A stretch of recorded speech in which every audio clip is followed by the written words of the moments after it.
3 months from your surgery, can you tell us exactly what we did and how are you feeling so far about the results? So I love the results. I had a upper and lower bleph Yep. with fat transfer Yep. and a brow lift.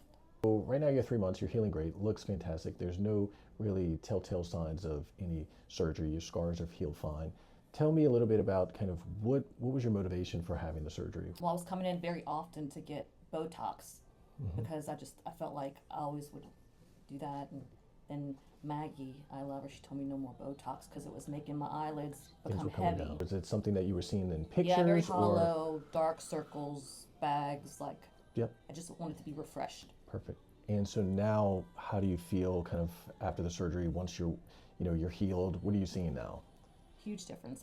Everybody's like, you look like rejuvenated, like you look 10 years younger. Yeah. But I mean, also people are like, I can't tell. Like it doesn't look like you had anything done. So I was like, well, Yep. I'm good with that. And that's exactly Yeah. what we a lot of times want. Is just not somebody to really pinpoint the surgeries that you have. You don't want somebody to look and say, who's your plastic surgeon? You want someone to just be like, wow, you just look great. Tell me a little bit, we were talking earlier about kind of your fears of having the brows done. I didn't want to look surprised. Right. But other than that, Yep. I mean, you made me feel really at ease Yep. with everything. And that's kind of older techniques. The brows were really repositioned too high. And so that's what a lot of people are really kind of scared about. And with our technique, kind of just making a small incision right there, we're not trying to lift the brow. We're just kind of repositioning to where things were several years ago. So let's look at your photos. What do you think about that? Definitely feeling myself.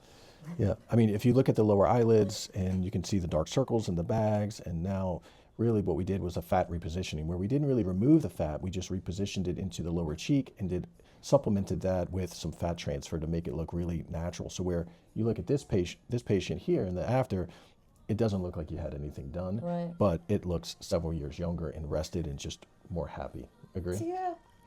Who is that? Even here you can just see kind of Right. the eyelid that's crisp but not overly done, and then the brow that's repositioned, and the lower eyelid that looks really, really good. That shows you the fat bags and that how things are not kind of poking out anymore. And then right here I think is really nice, where you can see close up just the crisp eyelid, the brow, the blending of the eyelid and the cheek to make it look all really, really refreshed. All right. You are a magician. Well, it's only going to get better from now, but you're about 80–90% of the way. Some little areas of swelling, keep up with the scar care, but you're going to do fantastic. Thank you. Okay.